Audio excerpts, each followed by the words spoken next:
A racist investor made one mistake. He laughed at a black man's accent in a boardroom full of cameras. What happened next shocked everyone and went viral in minutes. By the end of this meeting, one man would be begging for his life, and the other would redefine what real power looks like.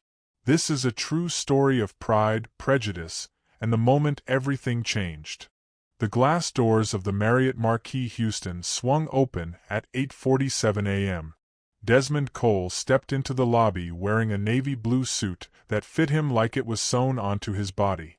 His black leather shoes clicked against the marble floor. Behind him, two assistants rolled silver briefcases. The Houston Energy Investment Summit banner hung above the escalators. 500 investors had flown in from New York, London, Dubai, and Los Angeles. They came to make deals worth billions of dollars. Desmond walked past a coffee stand where three white men in expensive watches stood talking. One of them glanced at him, then looked away fast. Desmond was used to that look. He was 6'3", dark-skinned, with gray starting to show in his beard. His accent was thick, southern, the kind you hear in small Texas towns where people say y'all and fixin' to. He grew up in those towns, worked oil rigs with his bare hands before he turned 18. Now at 47, he owned more oil fields than most of these men would see in their entire lives. The conference room was on the 20th floor. Desmond took the elevator alone. His phone buzzed. A text from his lawyer. "Carter is in the room. Watch yourself." Desmond smiled, but his eyes didn't. Marcus Carter. The man who claimed he could double anyone's investment in 6 months. The man who wore his Harvard ring like a crown. The man who was about to learn something today. The elevator doors opened. Desmond walked down a hallway with gold-framed pictures of old oil tycoons. All of them white. All of them dead. He pushed open the double doors to conference room A. 12 people sat around a long black table. The room smelled like expensive cologne and fresh coffee. Everyone looked up. Marcus Carter sat at the far end, leaning back in his chair like he owned the building. He was 42, pale skin, slicked-back brown hair, suit that probably cost $8,000. His eyes landed on Desmond and something flickered across his face. Amusement. Maybe something worse. "Gentlemen, ladies," Desmond said, his accent rolling through the room like thunder over fields. "Morning to y'all." A woman in a red blazer smiled politely. Two men nodded. Marcus Carter didn't move. His lips curled up just a little at the corners. The kind of smile that wasn't really a smile. Desmond took his seat. The meeting started. PowerPoint slides flashed on the screen. Oil prices. Projections. Market analysis. The moderator, a thin man named Gerald with glasses, explained why everyone was there. "We're discussing the potential merger between Carter Investments and Southern Energy Holdings. This could be the biggest energy deal Texas has seen in 5 years." Desmond listened. He watched Marcus Carter's face. The man looked confident. Too confident. Gerald turned to Desmond. "Mr. Cole, would you like to present your analysis on the Gulf Coast drilling sites?" Desmond stood up. He walked to the screen and pulled up his slides. Numbers. Charts.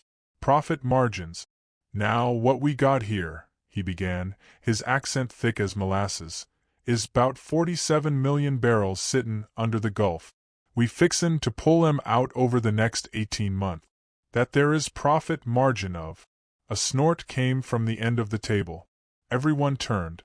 Marcus Carter had his hand over his mouth, but his shoulders were shaking. He was laughing.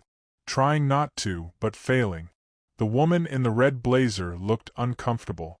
Gerald adjusted his glasses nervously. Desmond stopped talking. The room went quiet. You could hear the air conditioning humming. "Something funny, Mr. Carter?" Desmond asked. His voice was calm. Dangerously calm. Marcus cleared his throat and waved his hand like he was swatting a fly. No, please continue.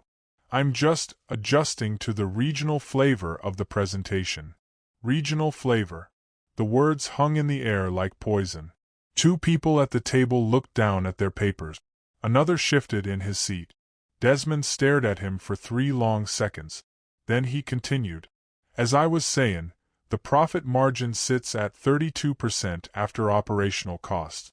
That's higher than any Field Carter investments currently. I'm sorry, Marcus interrupted, holding up one finger. I have to ask, did you say fixin' to?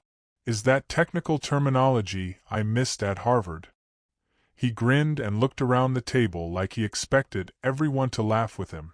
Nobody did. But nobody stopped him either. Desmond's jaw tightened. His assistant, James, a young black man in his 20s, put his pen down slowly. His face was stone. Desmond took a breath through his nose. Mr. Carter, I understand you might not be familiar with how folks talk where I'm from.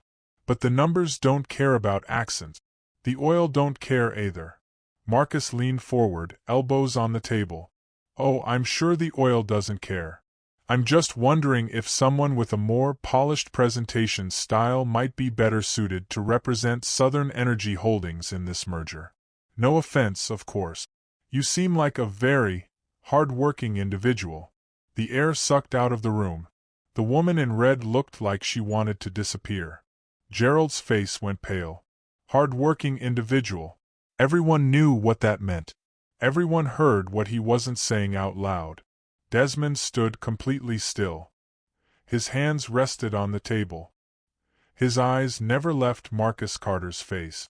Mr. Carter, Desmond said quietly, do you know who I am? Marcus shrugged, that same smug smile plastered across his face. I know you represent Southern Energy Holdings. I know you're here to discuss terms of. I don't represent Southern Energy Holdings, Desmond said.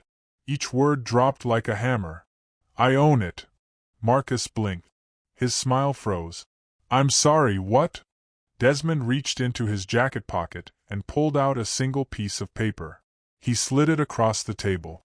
It glided past coffee cups and folders until it stopped right in front of Marcus Carter.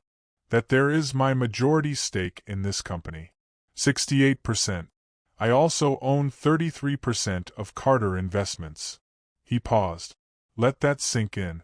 Your company, Mr. Carter. The room exploded into silence. The kind of silence that screams. Marcus picked up the paper with shaking hands. His eyes scanned the document. His face went from pale to gray to almost green. His mouth opened but no sound came out. Gerald leaned over to look at the paper. His eyes went wide. The woman in red put her hand over her mouth. Now, Desmond continued, his voice still calm, still controlled, I came here today to finalize this merger.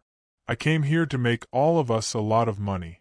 But what I will not do, Mr. Carter, is sit in this room and let you mock the way I talk. The same way my mama talked.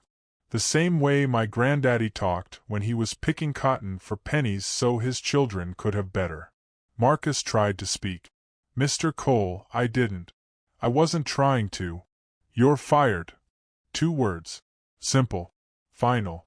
Marcus's face crumpled like paper. Wait, please. I didn't know. I thought you were just. Just what? Desmond's voice rose for the first time. Not loud, but sharp. Just some country boy who stumbled into a business meeting? Just some black man with a funny accent who couldn't possibly be the one signing your paychecks. Phones came out. 3 people at the table were recording now. This was going to be everywhere. Twitter, LinkedIn, CNN. Marcus Carter's career was ending in real time, and everyone wanted to watch. If you're loving this story of justice and redemption, smash that like button right now and subscribe so you never miss another powerful story like this. Drop a comment telling us what you would have done in Desmond's position. Now, let's see what happens next. Marcus Carter's hands trembled as he gripped the edge of the table. Sweat beads formed on his forehead even though the air conditioning was blasting cold air. Mr. Cole, please. I have a family. I have a mortgage. I didn't mean any disrespect. It was just a joke. A stupid joke. His voice cracked on the last word. The Harvard ring on his finger caught the light as his hand shook. Desmond walked around the table slowly. His shoes clicked with each step. Everyone's eyes followed him. He stopped right behind Marcus's chair. "A joke," Desmond repeated. "You thought mocking how I talk was a joke. You thought making fun of where I come from was funny." He leaned down close to Marcus's ear. Not touching him. Just close enough that his voice was barely above a whisper, but everyone in the room could still hear. "Let me tell you what's not funny, Mr. Carter. My mama worked 3 jobs cleaning houses so I could eat. She talked just like me. Probably worse in your eyes. Would you have laughed at her too?" Marcus's face was wet now. Actual tears rolling down his cheeks. "No. No, sir. I'm sorry. I'm so sorry." His voice was breaking apart like glass hitting concrete. The powerful investor who walked in here an hour ago was gone. In his place sat a man watching his entire world collapse. His assistant in the corner had her hand over her mouth. She looked horrified. The other investors stared at their phones or the table or anywhere except at Marcus. "You're sorry now," Desmond said, straightening up. "You're sorry because I got power. Because I can take everything from you with one phone call. But you weren't sorry 5 minutes ago when you thought I was nobody. When you thought I was just another black man you could look down on." Gerald cleared his throat nervously. "Mr. Cole, perhaps we should take a break and discuss this privately." "No." Desmond's voice cut through the room like a blade. "No private discussions. He embarrassed me in front of everybody here. So everybody here gets to see what happens next." He pulled out his phone, dialed a number, put it on speaker. It rang twice. A woman's voice answered. "Cole Enterprises Legal Department. Linda, this is Desmond.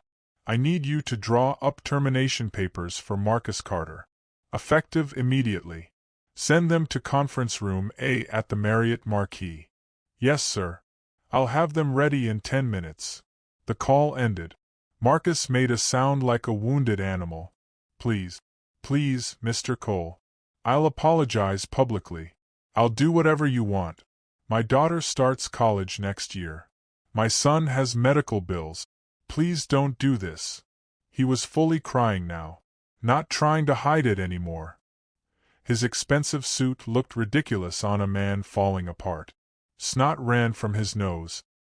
His perfect hair was messed up from running his hands through it. The woman in the red blazer stood up. "Mr. Cole, I think Mr. Carter understands the severity of his mistake. Perhaps—" "Ma'am, with all due respect, sit down." Desmond didn't raise his voice, but something in his tone made her drop back into her chair immediately. "I appreciate your concern, but this ain't about mercy right now. This is about respect. Something Mr. Carter here knows nothing about." James, Desmond's assistant, handed him a bottle of water. Desmond took a long drink. The room waited. Marcus had his head in his hands now, shoulders shaking. His whole body was trembling. 10 minutes passed in absolute silence, except for Marcus's crying. Nobody moved. Nobody spoke. The tension was so thick you could choke on it. A knock on the door. A young woman in a business suit entered with a manila folder. "Mr. Cole, the documents you requested." She handed them to Desmond, glanced at Marcus crying at the table, and quickly left. Smart woman. Desmond opened the folder. Read through the papers slowly. Marcus watched him like a man watching a judge about to give a death sentence. Desmond pulled out a pen. Clicked it once. The sound echoed in the quiet room. He put the pen to paper. Marcus let out a sob. "My kids, please. Think about my kids." His voice was barely human anymore.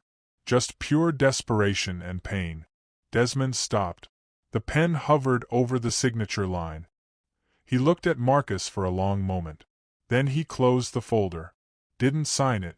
Marcus looked up, confused, hope flickering in his red eyes like a dying light. What are you doing?" "My mama," Desmond said quietly, "used to tell me something when I was young. She said, 'Baby, when somebody shows you who they are, believe them. But also remember that people can change if they want to bad enough.'" He walked over to Marcus and placed the unsigned papers in front of him. I'm giving you one chance, Mr. Carter. One. You're going to stand up. You're going to apologize to this room. A real apology. Not because you're scared of losing your job, but because you understand what you did was wrong. Then you're going to spend the next 6 months working directly under me. You're going to visit every oil field I own. You're going to meet every worker.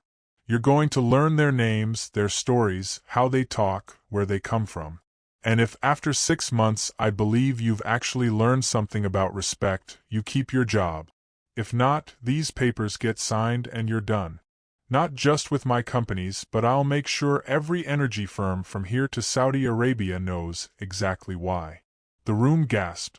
Nobody expected this. Marcus stared at Desmond like he was seeing him for the first time. You're giving me a second chance? I'm giving you an opportunity to become a better man, Desmond corrected. Whether you take it or waste it is up to you. Now stand up. Marcus stood on shaky legs. He wiped his face with his sleeve. Took a deep breath. I'm sorry, he began, his voice rough. I'm sorry to Mr. Cole. I'm sorry to everyone in this room who had to witness my ignorance and my prejudice. There's no excuse for what I said or how I acted. I judged a man by his accent instead of his character. I mocked his background instead of respecting his achievements. That was wrong. That was racist. And I'm ashamed. His voice broke again, but he kept going. If Mr. Cole is willing to teach me, I'm willing to learn. I don't deserve this chance, but I'm grateful for it. Desmond nodded slowly. We'll see if you mean that. Gerald, this meeting is over. We'll reschedule the merger discussion for next month. Everyone except Mr. Carter is dismissed. People gathered their things quickly. Phones were still out. This was already spreading across social media. Within an hour it would be on every news site. By tomorrow morning, Desmond Cole's name would be everywhere. The billionaire who could have destroyed a man but chose grace instead. The black entrepreneur who turned a moment of racism into a teaching moment. The oil tycoon with a southern accent who proved that power and humility could exist in the same person. As the room emptied, Marcus stood there alone with Desmond. Thank you, he whispered. I don't know why you're doing this, but thank you. Desmond looked at him with eyes that had seen too much pain and overcome too much to hold on to hate.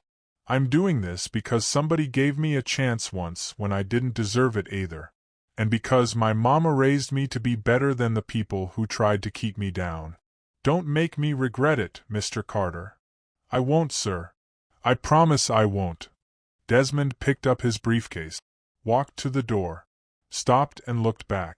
First lesson starts Monday, 6 a.m. We're visiting a rig in Galveston. Wear clothes you don't mind getting dirty. The men there are going to teach you more about respect in one day than Harvard taught you in 4 years. He walked out, leaving Marcus standing in the empty conference room, holding and signed termination papers that felt heavier than iron. Outside the building, Desmond's phone was exploding with notifications. The video had gone viral. 3 million views already. Comments pouring in. This is what real leadership looks like. He could have ended him but chose to teach him instead. Black excellence at its finest. His assistant James walked beside him. Boss, you're trending #1 on Twitter. Desmond smiled, tired but genuine. Good. Maybe some other folks out there will think twice before judging somebody by how they sound instead of what they have to say. They walked to the parking garage where Desmond's black Mercedes waited. The Houston sun was bright and hot. Somewhere above them, in that conference room, Marcus Carter was learning the hardest lesson of his life. And Desmond Cole was already thinking about the next deal, the next opportunity, the next chance to prove that where you come from doesn't determine where you can go. The car doors closed. The engine started. And the city kept moving, just a little bit different than it was this morning. This story proves that real power isn't about destroying your enemies, it's about having the strength to lift them up. If this moved you, hit that subscribe button and turn on notifications because we bring you stories like this every week. Share this with someone who needs to hear it. What lesson did you take from Desmond's decision? Tell us in the comments below. See you in the next one.